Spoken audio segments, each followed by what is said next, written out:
Some crimes are so heartbreaking or shocking that they change laws, change society, or even earn the label crime of the century.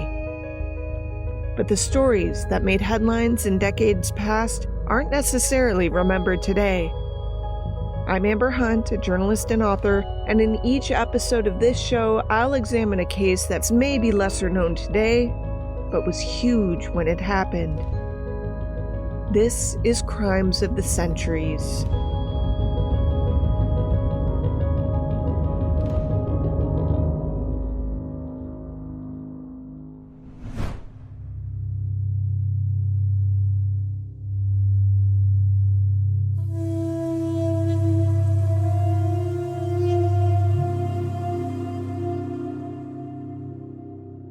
She had seen the ad in the local newspaper and thought, with the sale on, this was the perfect time to buy a new lamp.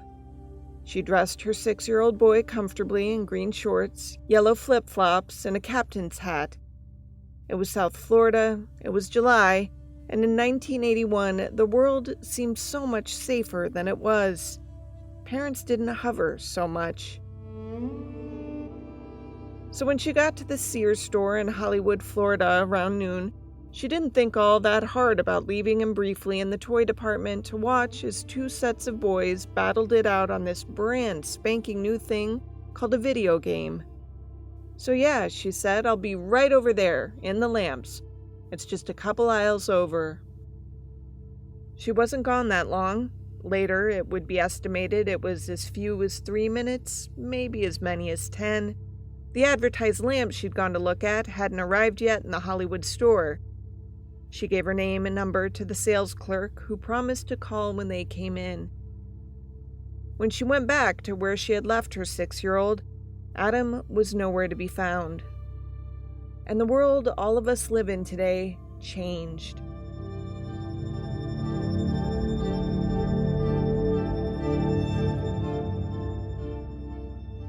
Parents, of course, had always warned children about not taking candy from strangers or never getting into their cars, but this momentous crime on this July day in Florida would irrevocably alter how we all saw the world. Stranger danger was real, confirmed now with the worst possible outcome. And that meant that the world was dark and mean, something our children needed to be protected against. This crime would, forever after, change how we lived with the lessons it taught us. No one bore the lessons with as much agony as Adam's parents. From that first afternoon on, they would appeal to the public for help, wearing their suffering for public view. Anything, if there was a scant chance it would bring Adam home alive. The Hollywood Police Department oversaw the investigation. First, the most urgent thing was to find Adam, though it wasn't an investigator who led that charge. It was Adam's parents. This is from one of the earliest newscasts on the case. Mr. Walsh, I believe the police would be anxious to talk to anybody who might have been in Sears on Monday afternoon between 12:30 and 12:45 in that vicinity. Am I correct? Yes, they feel they're quite surprised that someone hasn't come forth yet. They're totally baffled by Adam's disappearance and convinced that someone has him, but they appeal to anyone that was in Sears from 12 until 3 that afternoon. 12 until 3. To please come forth and contact the Hollywood department so that we could follow up on that. If Adam couldn't be found, those Hollywood police investigators would be responsible for unraveling the truth about what happened that day at Sears and the days after. What they did instead was unconscionable, unforgivable, really, and hardly understandable, because the HPD would fail on every front for 27 years, despite the exhortations and pull of the man who would become the most famous and most public advocate for missing children anywhere on Earth, John Walsh, Adam's father.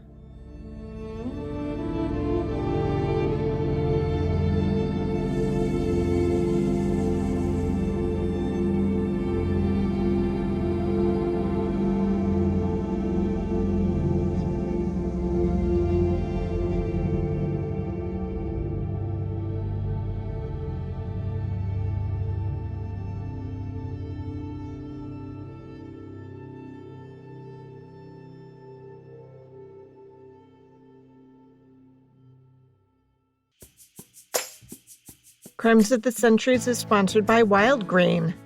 I've said it before and I'll say it again. I love Wild Grain because it makes me seem like I know what I'm doing in the kitchen. Wild Grain helps me make my meals easier, healthier, and more delicious. Their pasta is some of my favorite. It's on my to-cook list this week, which is a limited list because I have a kid with very picky taste buds. Wild Grain is the first ever baked from frozen subscription box for sourdough breads, pastas, and artisanal pastries.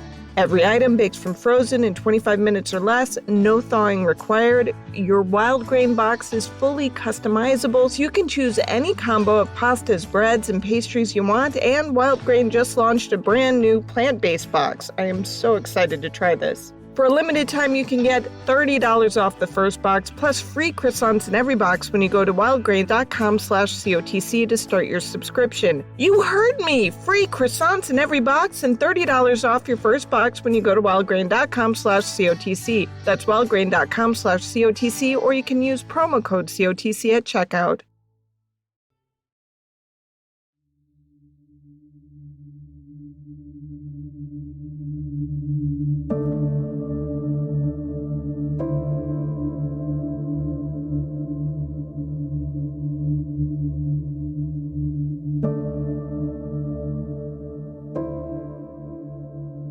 A few days before Adam Walsh disappeared, another area parent contacted the Hollywood Police Department with an unsettling story. On July 25, 1981, Arlene Mayer alerted the Hollywood Police Department that a strange man had approached her 12-year-old daughter, Heidi, in the toy department of a nearby Kmart. Heidi had the family shopping cart with her while Mom went looking for something in another area of the store. A man had sidled up to Heidi and asked her if he could take her for a ride in the cart. Heidi, being my kind of girl, screamed. HPD took the report and filed it away. 2 days later, on July 27, 1981, Adam Walsh was kidnapped.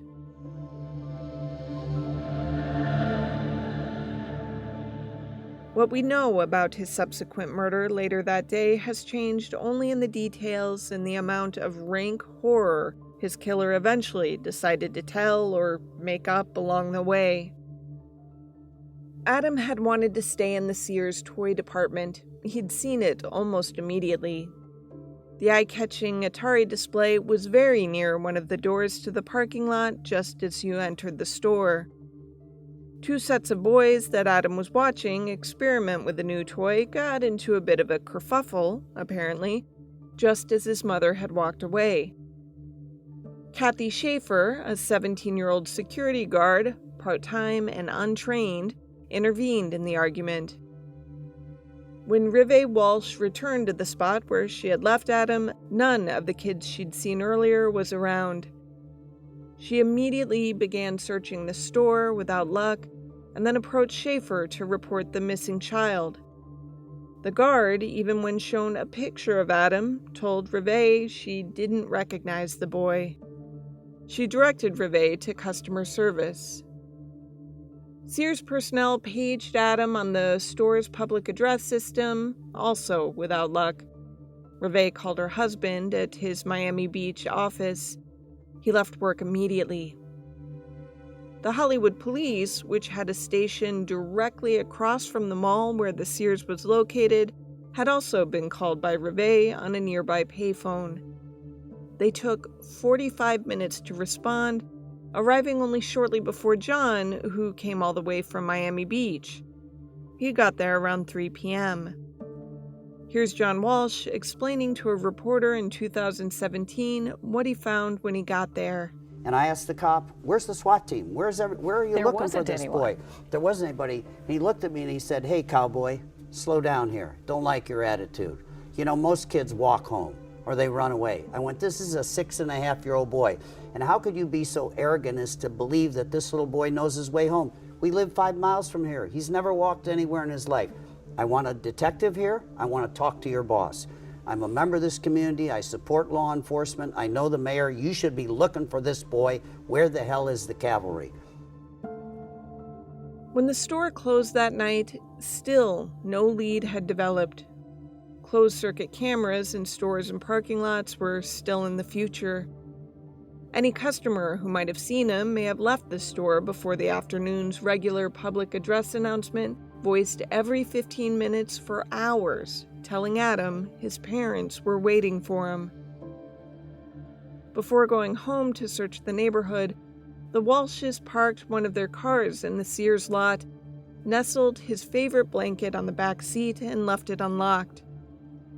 A note on the windshield read, "Adam, stay in the car. Mommy and Daddy are looking for you." Adam was already dead.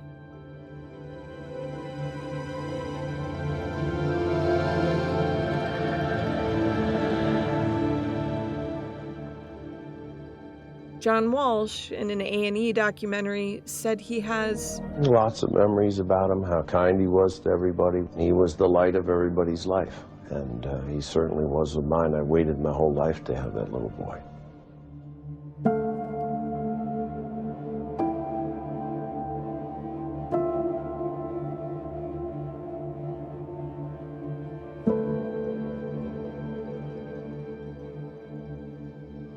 Here's what we understand happened to Adam as of today. I'll keep this as brief as possible, but you can fast forward about 2 minutes if you want to skip this section. Found outside of the store by a man later identified as Toole, Adam had agreed to go to Toole's car for some candy and toys. Toole would later say he wanted to raise the boy as his own. But once Adam realized that they were driving away from the Sears, he began to scream and cry for his mother. He was so loud and so irritating to Toole that Toole hit him in the face and stomach with a closed fist. The little boy went limp. That's when Toole, making his way swiftly back to his home base in Jacksonville, Florida, decided he'd have to offload this kid because his plan wasn't working out. This is when he got off the Interstate 95, exiting near Vero Beach. While it's not clear the order of things or whether Adam ever regained consciousness, the little boy was taken out of the car, asphyxiated, and placed face down on a log so that Toole could use a machete or similarly fashioned long knife to chop off his head. Toole said it took several tries to cleanly separate his head from his body. At some point, he said he sodomized the child. The boy's body was then either buried or cut into pieces and scattered throughout the watery bogs along the road, or put in the trunk of Toole's car and then buried and burned later at his mother's farm in a fire pit. Quick aside, the Fort Lauderdale Sun-Sentinel would later report that the fire pit was never searched. Toole would later tell police that he placed the severed head first in the footwell of the caddy's back seat, then in the footwell in the front. This, apparently, before Toole decided to just throw it in a ditch along the highway. It is there where it was discovered 2 weeks after the child's kidnapping. Adam was likely only alive a few hours, if that, after he was taken. If you know anything about Otis Toole, this is a blessing of immeasurable worth. This is Otis Toole, whom the law has judged sane of mind. He is currently serving a prison term of over 300 years at Stark Penitentiary in Florida. He granted us an interview. You're responsible for close to 700 murders. What do you have to say about that? I ain't even done one. I'm gonna do 700. Otis, you're not in here for a parking ticket. How many crimes have you confessed to, Otis? I don't know. I ain't counting. More than 125? I don't know. I see you smiling.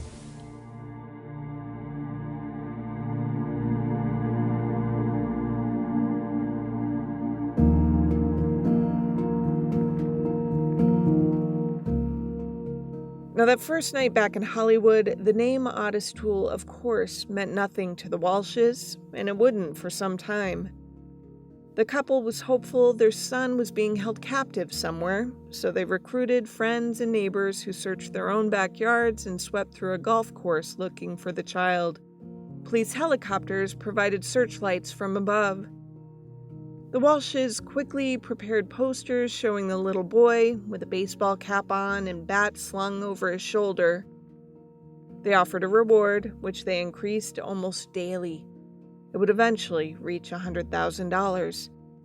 They also publicly promised that if their child was returned, there would be no questions asked. From a news report at the time. It's been a frustrating 5 days since 6-year-old Adam Walsh was last seen. His disappearance has prompted community-wide concern in South Broward.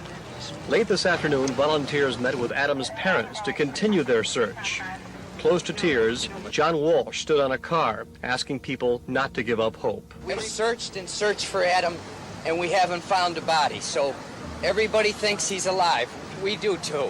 And we feel that since you people have searched so hard, the best thing we can do now is get these flyers in everybody's hands, because the police are so frustrated.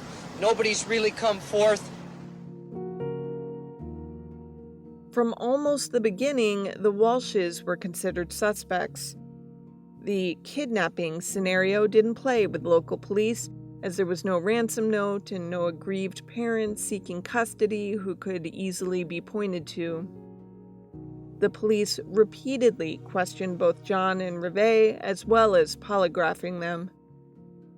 A few tips came in, most notably one in which a boy thought he'd seen Adam get into a blue van with a man in the Sears parking lot, which police dutifully followed up on, but really they were getting nowhere. Not for lack of trying.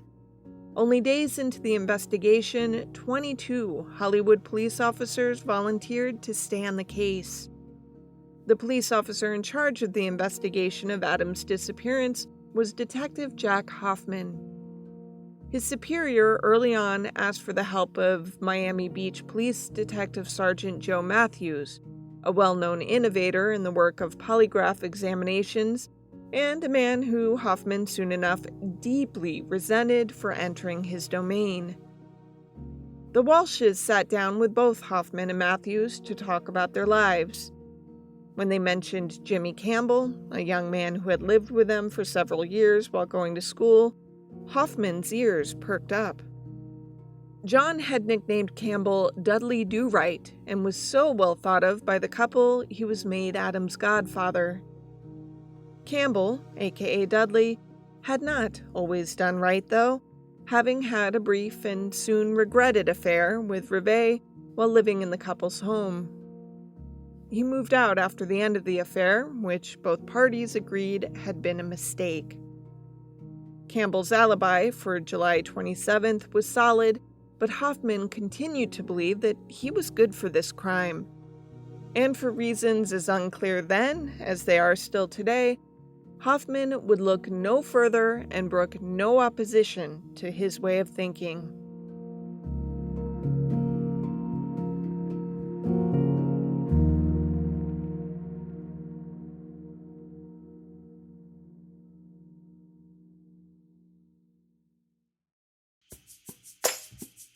Crimes of the Centuries is sponsored by Beam. I have a fraught relationship with sleep. It's like my body rejects it. I have to have white noise, an eye mask, a pillow between my knees, and my stuffed dog Brambleton before I even make a go of it, and then a lot of times I still fail, which is why I'm really excited about Beam's Dream Powder. I had some last night, and I didn't wake up in the middle of the night like I so often do. This is my new bedtime essential. Beam's Dream is so decadent and yet totally guilt-free because there's no added sugar. Listen to these flavors: sea salt caramel, brownie batter, vanilla chai, cinnamon cocoa. They're all so good, and each serving is only 15 calories. Other sleep aids can cause next-day grogginess, but Dream contains a powerful all-natural blend of reishi, magnesium, L-theanine, apigenin, and melatonin to help you fall asleep, stay asleep, and wake up refreshed. My listeners get a special discount on Beam's Dream Powder. Their science-backed healthy hot cocoa for sleep with no added sugar. Better sleep has never tasted better. If you want to try Beam's best-selling Dream Powder, get up to 40% off for a limited time when you go to shopbeam.com/COTC and use code COTC at checkout. That's shopbeam.com/COTC and use code COTC for up to 40% off.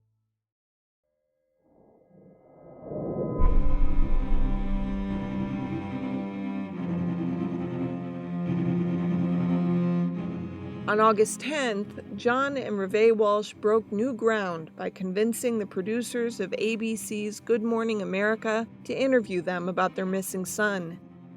While local newspapers in Miami, Fort Lauderdale, and Palm Beach had given the story wide play, the broader issue of missing children was on very few people's radars.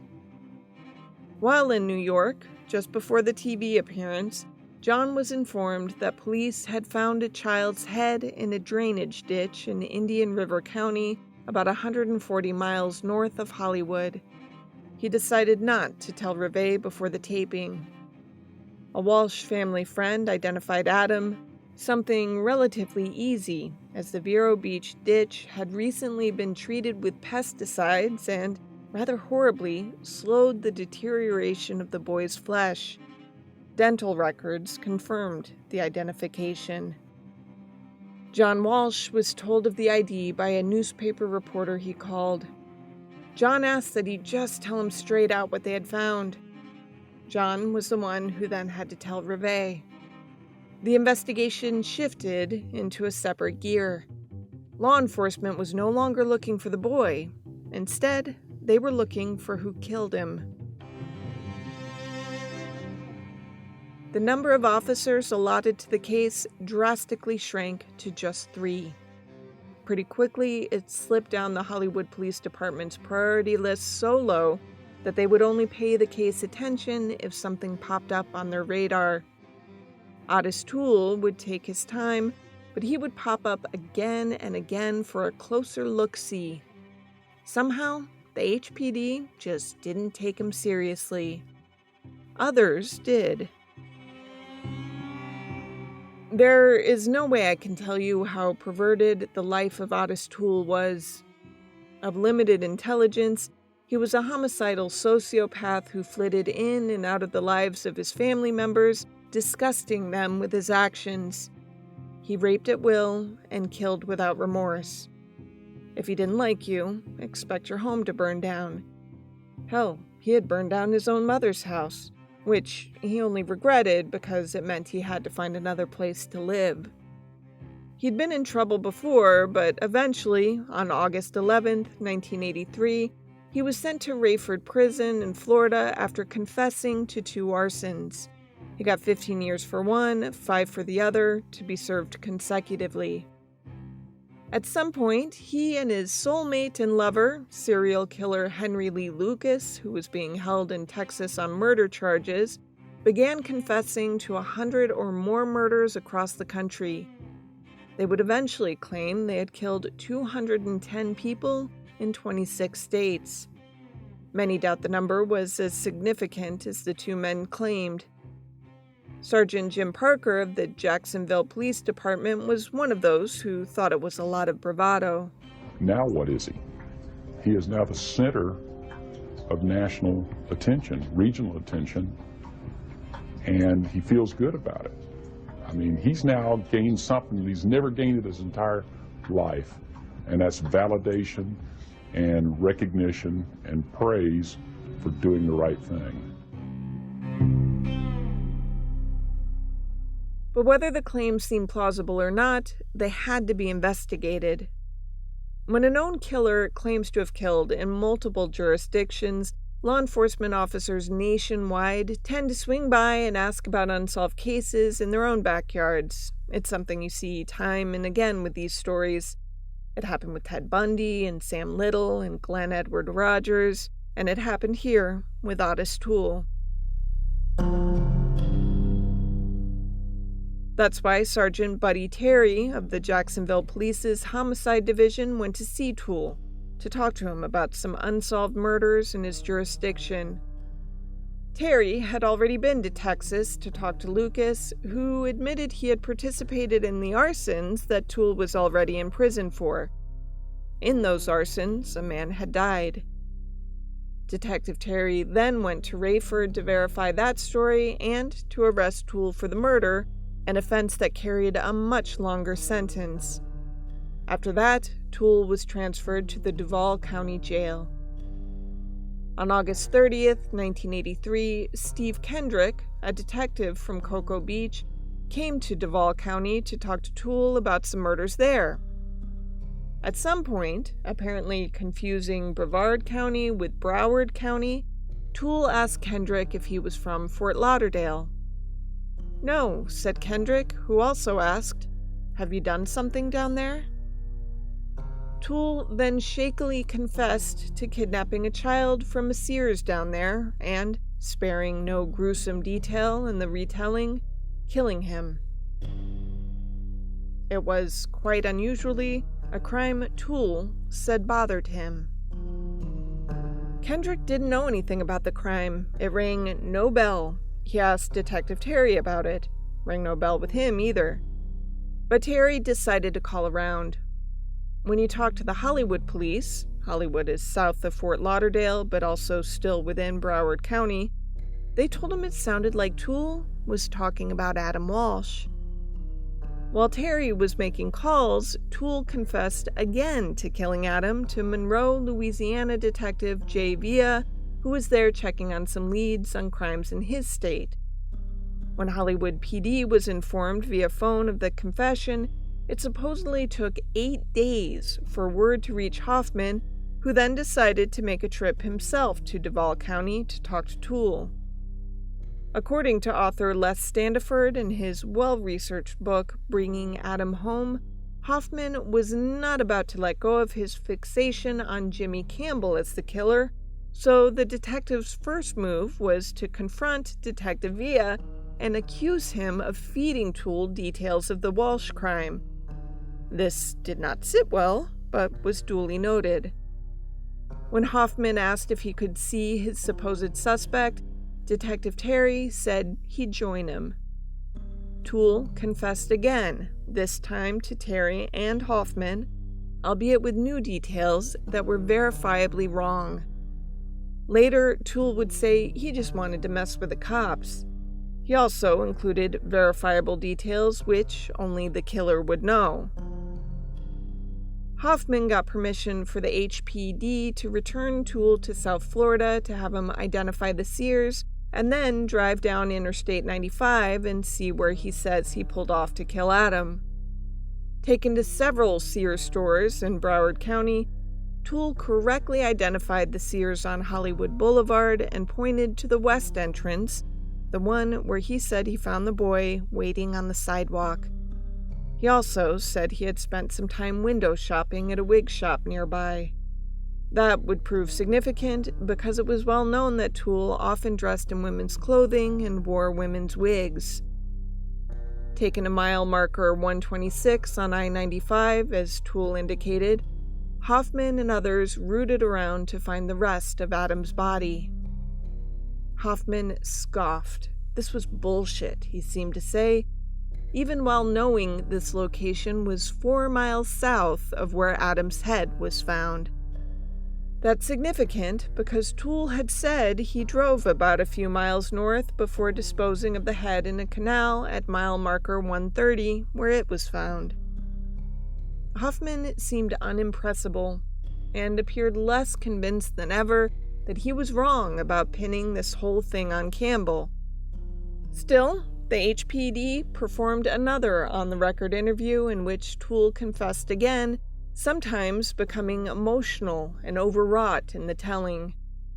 Reports were written, and on Saturday, October 21st, 1983, just before midnight, Hollywood Chief of Police Sam Martin announced to the world that Adam Walsh's killer had been identified and was in custody.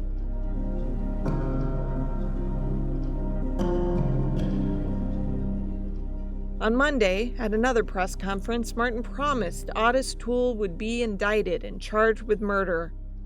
Hoffman, for his part, took all the credit, saying that after hours of questioning by the HPD, Toole had broken down to confess, which was not even remotely how that worked, but okay.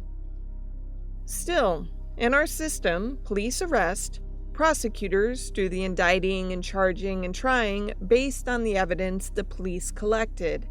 So yeah, Chief Martin was getting a little ahead of himself. Nevertheless, John Walsh responded to the news as any father would. just give me 3 minutes alone in a room with this guy. When the news unrolled about Toole on that Sunday, 15-year-old Heidi Mayer recognized the man being shown as Adam's confessed killer. It was him, she told her mother as she pointed to Toole's image. The gap between his teeth and that slovenly man's mouth was something she would not easily have forgotten. Deeply shaken, her mother made her second call to the HPD to tell them again about what had happened 2 years and a month earlier at the Kmart. She spoke to Detective Jack Hoffman. Sure, he said. Okay, thanks. On the following day, a Monday, the Broward County District Attorney did not leap to do the HPD's bidding. They wanted some physical evidence with which to charge Toole. Hoffman now began a kind of grand tour of Florida looking for evidence as to where exactly Toole was that day. Either he was in Hollywood or he was elsewhere. To some, Hoffman's subsequent action seemed to be more directed at proving Toole was elsewhere. He did not consider Heidi Mayer's identification as proof of anything. Hoffman checked that Toole had, just days before the crime, been released from a Virginia hospital, been given a bus ticket to Jacksonville, and was on that bus. Then he followed him to several homes of relatives in the area, and yet couldn't quite make the timeline work to have him make a trip to South Florida. When Hoffman again questioned Toole, Detective Terry was on hand. Hoffman asked Toole where he stashed the machete and a shovel, if he'd used one. He wondered if he'd taken it to his mother's burnt-out home, where he sometimes still slept. Good question, Toole responded, saying he'd been asking himself about that. Then he added, quote, "I'm not really sure I really did kill Adam Walsh," end quote.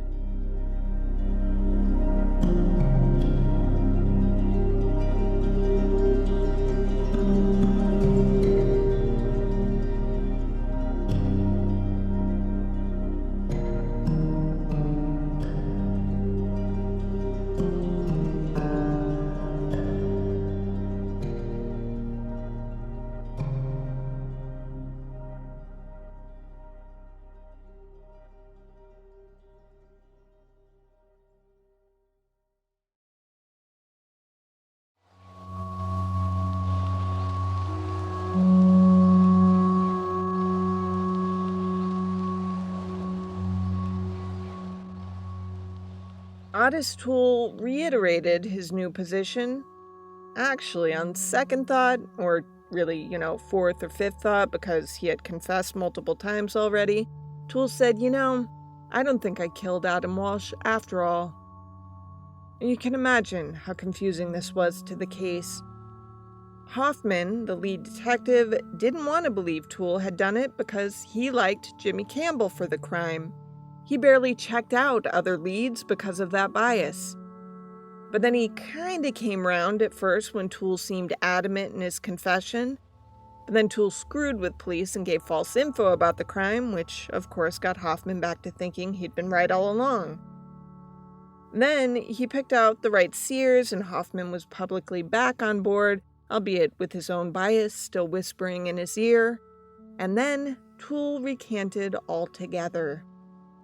This would have been a tough case even without a sociopath dicking the police around. Anyway, after the initial recantation, Detective Terry asked Toole if he was lying. Toole said he was sure he hadn't done it.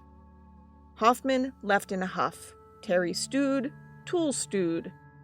Then Toole asked Terry to get Hoffman back into the room. He had to tell him he was responsible for Adam's death. When the detectives returned, Toole launched into more detail about the killing and its aftermath. That continued for a while.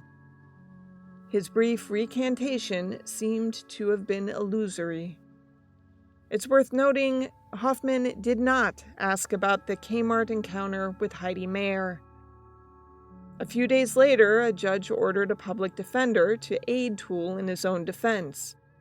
Instead, Elton Schwartz, a private attorney from Miami, said he would represent Toole free of charge.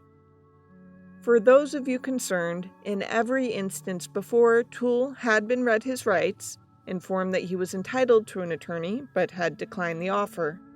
He knew his rights as well as any cop, he said. Every interrogation, then, had been legal. He would never really want help from an attorney, but that didn't stop Schwartz from speaking for him. It would only serve to confuse things more, as Schwartz insisted Toole hadn't done the crime, while Toole kept saying he had.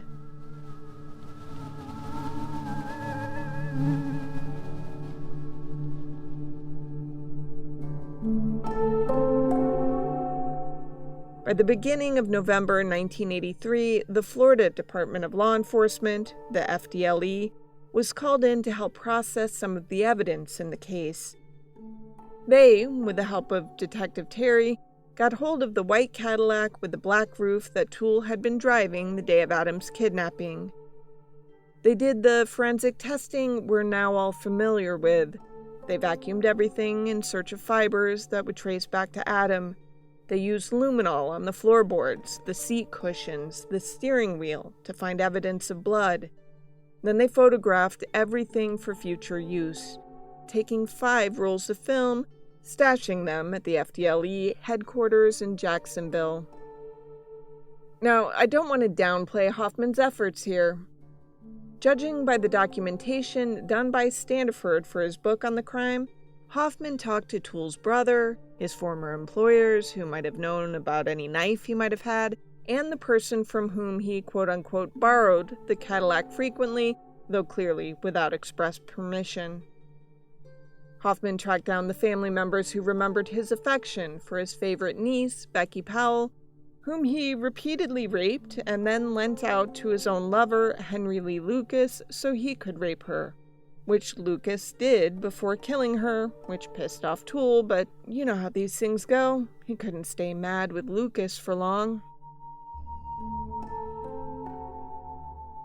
Standiford, who wrote his book with the help of Detective Sergeant Joe Matthews of the Miami Beach Police and who had worked on the case early on, took pains to point out that Hoffman seemed to be talking to people who would, he hoped, exonerate Toole. Standiford maintained that Hoffman did nothing to look for witnesses who might place Toole at the Sears on July 27, 1981, or with Adam in the parking lot, or leading him to his Cadillac. Hoffman seemed, according to Standiford, to be trying to establish that Toole was in Jacksonville on July 27th and not anywhere near the Hollywood Sears. In the meantime, Toole told anyone who would listen that he had indeed killed Adam Walsh. His official, on-police record confessions to the crime now numbered 7. Throughout December, forensic results were coming in. There had been white paint chips of some kind left on Adam's skull. No one could identify them. Similarly, there had been hope that the marks left on Adam's cervical vertebrae could be matched to a specific weapon connected to Toole. Despite trying, they had no luck. The FDLE had also not been able to match any fibers found in Toole's Cadillac to Adam. The only good news was that Terry had found some light green shorts, the color that Reve had specified her son was wearing that July morning, and 1 yellow flip-flop on Toole's mother's property. They both had appeared to be buried there. He handed them over to Hoffman. It was now January 5th, 1984. Hoffman was summoned again by Toole. He told the detective, quote, "God's truth. I didn't kill that kid. I didn't kill that kid." End quote. What the hell was going on here? Didn't they have enough on him to just tell him to shut the hell up? You know, too effing late, bro. You can whistle Dixie, but we got you dead to rights. A retired Broward County prosecutor would later tell the Walshes they had prosecuted a lot of people on a lot less evidence, but somehow, someone decided this time they didn't have enough. One cop pretty much decided then and there that he was not interested in Otis Toole anymore.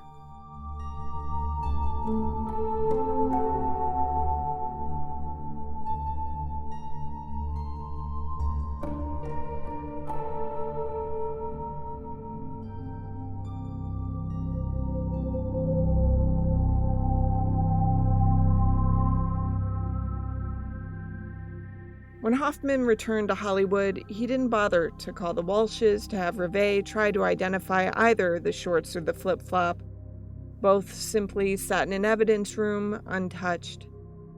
In fact, all the evidence collected by any organization pertaining to this crime, including the FDLE, had been shipped to Hollywood and stowed. Maybe the other agencies thought Hollywood would handle the case from there on in. Maybe they were waiting for more instructions, or an announcement maybe of an indictment. Or maybe they just figured Otis Toole was already guaranteed a life in prison, or worse, because of all he had confessed to. The Walshes, meanwhile, had waited to hear something, anything. Truth is, they knew absolutely nothing of what was going on.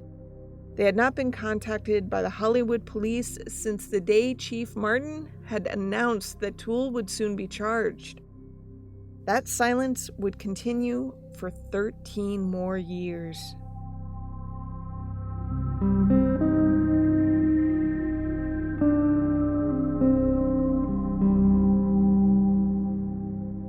Despite his latest disavowal of his involvement in Adam Walsh's death, Otis Toole started doing a lot of talking. He told Texas Rangers in 1984 that he had killed a couple hundred people. He had no type, no gender preference, no age limit. He had no MO. He had no preferred weapon of choice. He killed indiscriminately with whatever weapon he had on him at the time or could find at the crime scene. Was it just brag and bluster and more bullshit? Well, 19 states found evidence to support 81 of those claims. For the record, Toole was charged with 5 murders. He received the death penalty for those crimes, sentences that were later reversed by the Florida Supreme Court because of Toole's mental deficiency. I can only imagine the Walshes wondered if anyone was even asking him about Adam anymore.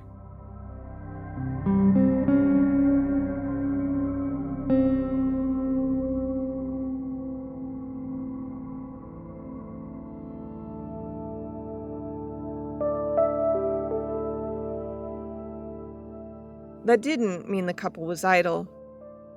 John and Reveille had turned their attention to what he now believed was a national problem of epic proportions: children missing in this country. Never made public, never toted, never really investigated, never explained. Geez, even the FBI didn't want to help the Walshes early on. It wasn't a federal crime unless Adam had been transported across state lines. When John was out there, looking anywhere for help, Reveille had sat in their garage reading more than 40,000 letters from parents whose children were missing. They wanted to know what they could do to get the attention the Walshes had managed to get, what with their national TV appearances and all. In response, John and Reveille created the Adam Walsh Outreach Center for Missing Children in Tallahassee to do it themselves. Then, a made-for-TV movie was made about their experience, which drew 40 million viewers. John testified in congressional hearings for better laws, better accounting, and more attention to the problem. It isn't as though Adam Walsh's disappearance was the first to receive widespread coverage. There had been the 1979 abduction of 6-year-old Ethan Patz, who was taken off a New York City street on his way to school. Adam's case followed that.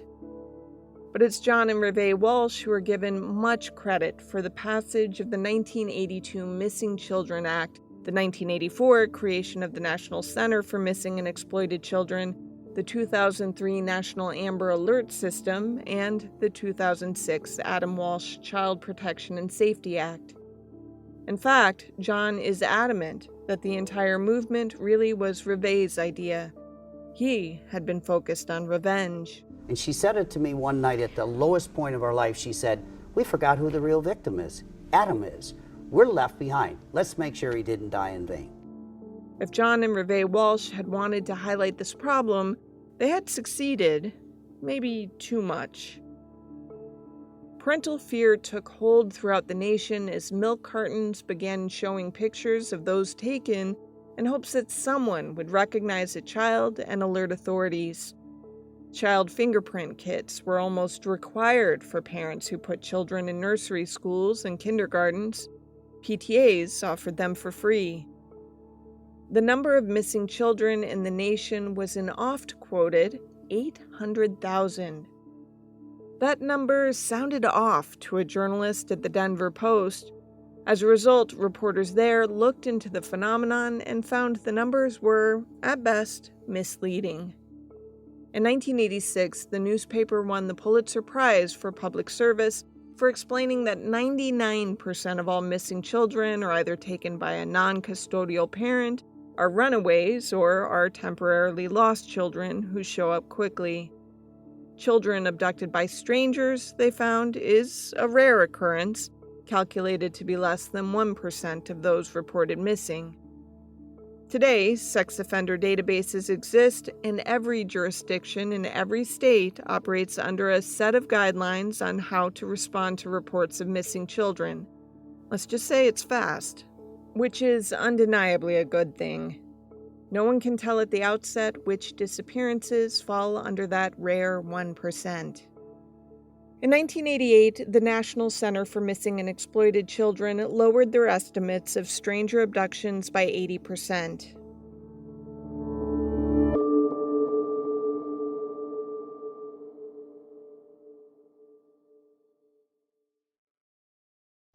Starting tonight, America just may be a safer place. America's Most Wanted.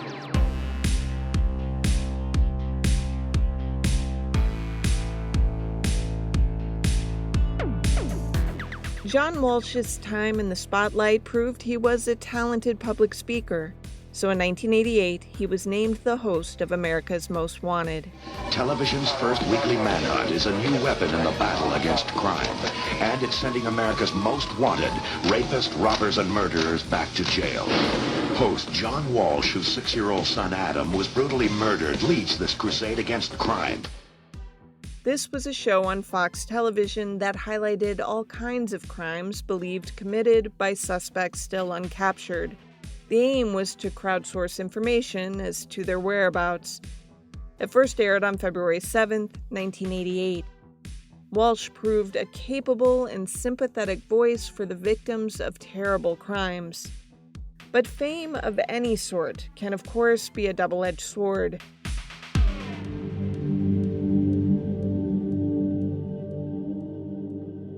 With Walsh in the spotlight, rumors began to swirl that, back in 1981, Walsh, a hotel developer, had been working for some mafia types and things had gone sideways. In retribution, they had killed his son. No one could substantiate any of this, but the rumors were there nonetheless. They would turn out to be patently unfair. Toole wasn't finished with John Walsh either. In a letter dated October 14, 1988, Toole wrote to the new crime fighter, "I'm going to read it. It's awful.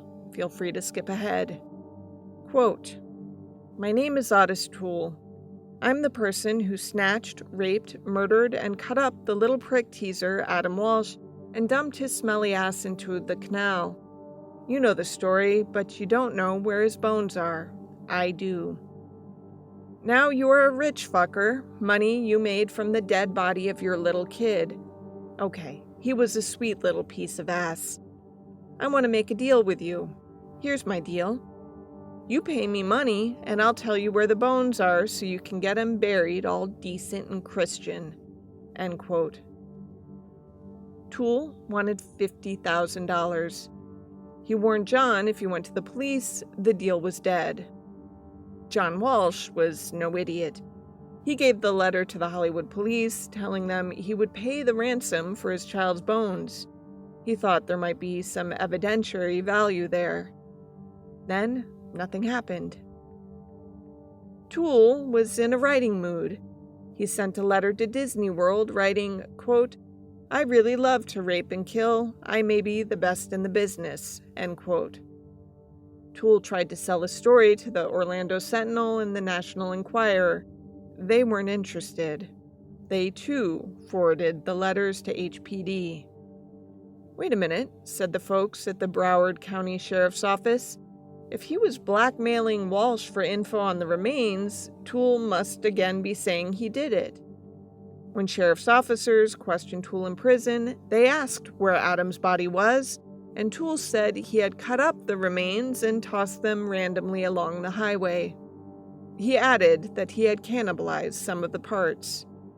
Just when you thought it couldn't get any worse, there he is, making it worse. In a June 26, 1991 story in the Miami Herald, Major J.B. Smith of the HPD explained that, quote, "Otis Toole was probably the most complete investigation we've ever done to prove somebody didn't do it," end quote. There it was. As far as the HPD was concerned, Toole had been eliminated as a suspect. In 1995, a consortium of South Florida newspapers filed a Freedom of Information Act request to Broward County Circuit Court to open the 10,000-page Adam Walsh case files. John and Reve were at their side. John Walsh. Once those newspapers got in those files, they saw one horrible mistake after another. Tucked away in a manila envelope, the detectives found a pair of children's shorts and flip-flop sandals that had been buried in the backyard where Toole and his mother lived. Can you believe that?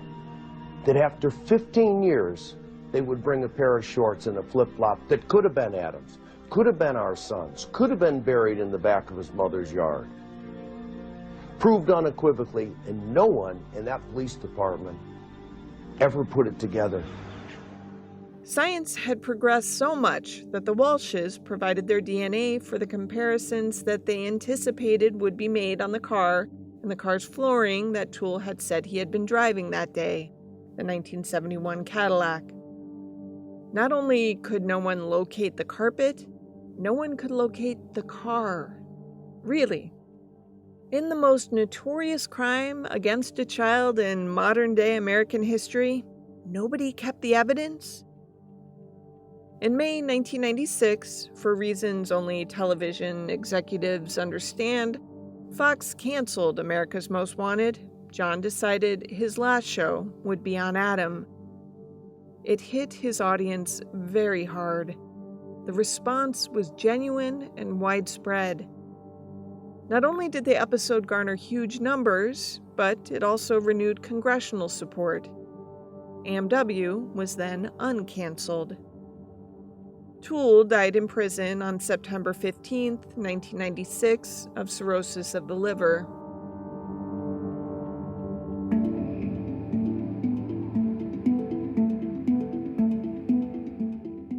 What happened next only happens in the movies. After the Adam episode aired, a man named Joel Cockerman came forward to say that he had not realized it before, but he had witnessed the kidnapping. He had been a child when he saw Adam on the sidewalk outside of Sears. He told his mom he wanted to see the little boy was okay. When a man, it was Toole, spoke to Adam and took him to his car, Cockerman's mom had said something to the effect of, "Oh look, his dad's there now." The Walshes wanted a definitive answer to the question of who killed their child. So, in 2006, they hired Sergeant Detective Joe Matthews to leave no stone unturned. For 2 years, he plowed old and new ground even as the HPD opened its own cold case investigation into the matter. Kathy Schaefer, the then 17-year-old Sears security guard, now admitted that she had broken up the little Atari fight and removed the boys from the store to stand on the curb outside. Adam's mother had told him to wait right there, but another adult had ordered him outside. He did as he was told. And Schaefer had known that way back in 1981, too. She now said that she had recognized Adam when Reve first showed her the picture, when the boy had only been missing for minutes. Holy shit. By the way, this had been the Walsh's theory back when the crime occurred. They filed a lawsuit against Sears and the mall, alleging that their 6-year-old son had been kicked out of the store because of problems caused by older kids. John Walsh at the time said security guards are supposed to reunite kids with their parents, not separate them. Sears and the mall's response was to drag the Walshes through the mud, accusing Reve of negligence and publicizing her affair with Jimmy Campbell, and filing legal briefs detailing allegations of marijuana and cocaine use by John and his wife. The Walshes dropped the suit 4 months after they filed it. But back to the newly discovered evidence. Matthews found that while the FDLE had made negatives of all those pictures they'd taken inside Otis Toole's car, they hadn't printed any. Matthews did. And an astonishing, if horrifying, thing happened. The blood that was found on the front seat footwell had shown a very distinct pattern when sprayed with luminol. The blood clearly revealed a little boy's face, complete with an eye orbit, a nose impression, and an open mouth. On December 16, 2008, HPD Police Chief Chad Wagner said Otis Toole should have been charged with Adam's murder. The Broward County Prosecutor's Office also approved a statement saying that if Otis Toole were alive, he would be charged, arrested, and prosecuted for the murder of Adam Walsh. Chief Wagner wrote a letter of apology to John and Reve. The Walshes accepted the apology. For 27 years, we've been asking, who could take a 6-year-old boy and murder him and decapitate him? Who? We needed to know. We needed to know. And today we know. The not knowing has been a torture, but that journey's over. John Walsh is now 78. America's Most Wanted ran for 25 years. He continues to host shows that identify and hunt wanted suspects of crimes. Not everyone believes that the awakening to child abduction was a good thing. Many say it created unnecessary panic and rampant fear of allowing children to play and explore without constant supervision. With the advent of cell phones, closed-circuit surveillance of parking lots and street corners and inside public spaces, the number of those abducted has declined, which is probably heartening to the Walshes. Or maybe nothing really can make what they went through any better. If he had lived, Adam would have been 50 this year. His body has never been found.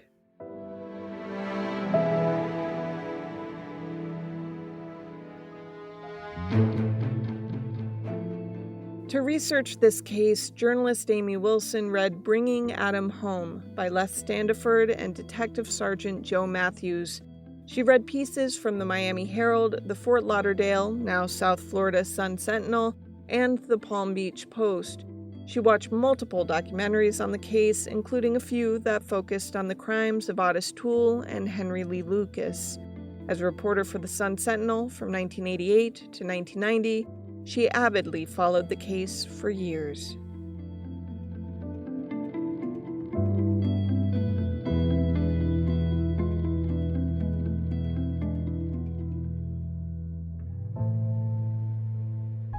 Crimes of the Centuries is available early and ad-free through Grab Bag Collab. Join us at patreon.com/GrabBagCollab to hear not just exclusive content related to this show, but to also get access to several other shows on our profit-sharing network. Unless noted in the citations, this case was researched and written by me, Amber Hunt, and produced by Amanda Rossman and Henry Lavoie. Original music is by Bruce Hunt, Andrew Higley, and occasionally by my son, Hunt Van Ben Scoten. Other music comes from Soundstripe and Epidemic Sound. If you like the show, help us out by rating and reviewing us on Apple Podcasts. For more information or to recommend a case, go to centuriespod.com. On Instagram, we're at centuriespod, and check out our Crimes of the Centuries podcast Facebook page.